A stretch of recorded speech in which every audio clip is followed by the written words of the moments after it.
Good morning friends.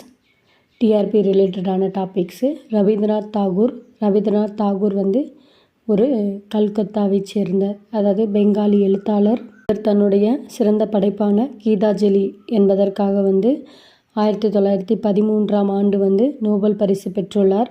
Rabindranath Tagore Bengali naturalist, philosopher, educationalist, ஓவியர், நாடக நடிகர், பொயட்டர்.